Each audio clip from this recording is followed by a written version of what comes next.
Okay, we've got a lovely cheesy stock image here of some very happy workers. Like, look at them all, so happy and with their jobs. That's wonderful.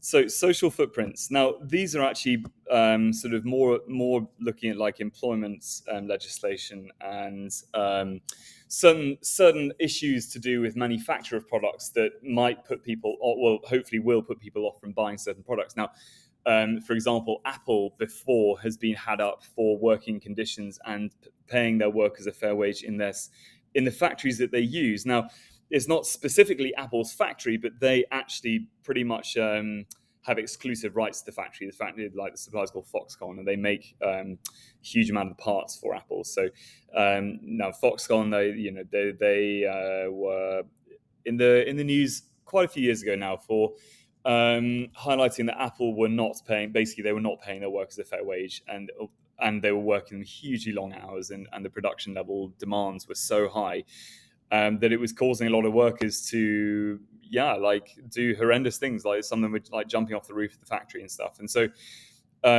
these are things which companies have a responsibility to, is making sure that working conditions are safe, making sure that workers are paid a fair wage, making sure that they are working like reasonable hours. Like, it's the responsibility of countries to not demand too many working hours out of their workers. Now, some countries are really more militant on this than others. Like, some countries, I think France is a good example, have very, very strict employment laws, almost to the point where I think it's actually technically illegal to send a work email after 6 p.m. or something like that. So like in the workers' rights are very, very strong in France, which is great for the workers. And it makes for really, really good working environments. Some countries in Europe as well. I don't know which one, but I heard this from one of my friends. It was saying, I think it might have been Denmark or Holland, were trialing a system of basically saying to their employees, if you prove that you do like an hour of exercise, physical exercise, like every day during your workday, like you will give you an hour every day to do your workout. It might mean that you finish an hour later for work, but it means that every other week you get a day, you can have a day off. Like you don't have to work. So you're essentially working 7 days. Sorry, you're working 5 days in 4 days over a 2-week cycle if you're doing an hour of exercise every day. Now, that, in my opinion, is so enlightened because it's basically the company saying, well, I mean, your statutory right is 21 days, for example, of sick leave, paid sick leave. We're more likely you're going to be healthier and happier and probably way more effective at your job if you're physically active, and you're going to take fewer sick days anyway because you're healthy. So that's like a really clever incentive. Other countries, I don't know which one, but they actually were looking at migrating the entire country's workforce onto a 4-day work week because they believed that people would be far more productive. Well, they would be just as productive in 4 days as they are over 5. And it might be that they increase the working hours by 1 hour. So it might be, instead of 9 till 5, it might be 9 till 6, for example.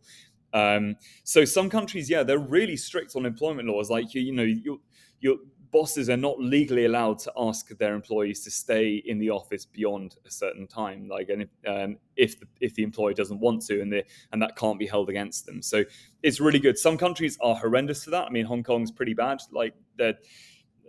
I mean, a lot of countries around the world are, but I mean, Hong Kong is known for having absurdly long working hours for certain industries, and people being taken advantage of and paid very little money, but being asked huge amounts of them, and then worker burnout is ridiculously high. And certain industries are particularly bad, like the financial sector and the law sector is known for that, like workers having to work till 2-3 a.m. and then still being expected to be back in the office for 9 o'clock the next day. Like, other countries, if you went to someone like Sweden or Norway and you told them that, they would probably look at you in disbelief, and they'd say, like, that's not actually legal, that's actually exploitation, and you could sue the company for that.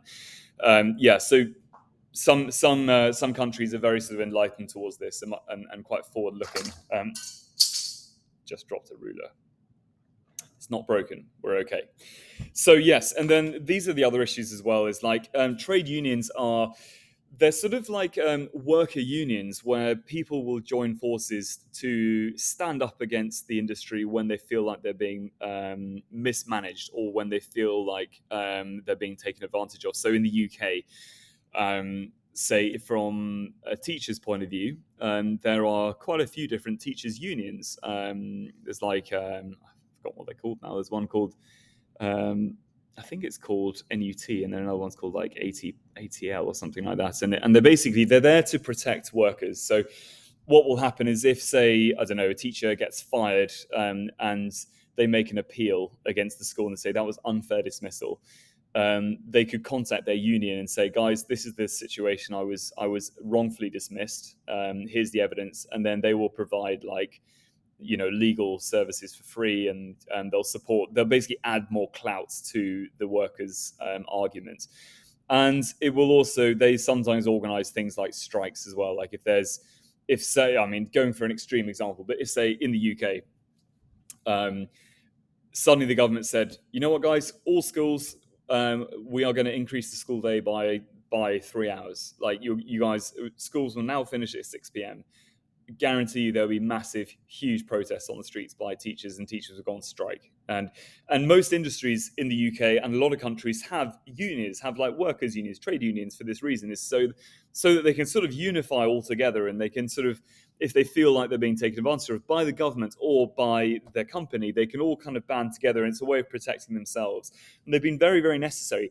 They can go the other way. They can become too militant and almost a bit too powerful to the point where it can actually cripple an industry, and it can cause a huge amount of friction between governments and workers and companies and workers as well. So certain organizations, if they see that you're a member of a certain union, especially if you're known to be very proactive within that union, they might be very wary about employing you, because they might think, oh, this guy's, they're going to stir up some trouble in this company if we let them in, so it's probably better let's just not employ them. So other ones are fairly more straightforward. So worker discrimination, so obviously making sure that people are not denied access to a job because of their physical abilities or racial background or political disposition or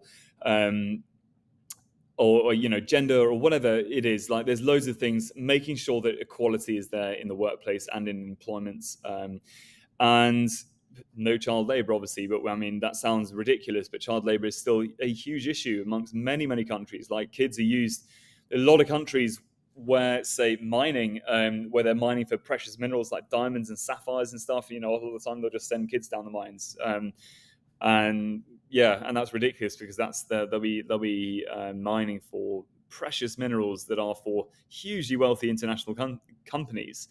And that's why, I mean, there's a movie called Blood Diamond which highlights this. It highlights literally the bloody war that is caused through diamond mining, and how basically one company pretty much controls the supply of all diamonds in the world, and that's why the price of diamonds is so high, is because they only trickle feed diamonds out, and they basically set the price of diamonds. So it's pretty bad.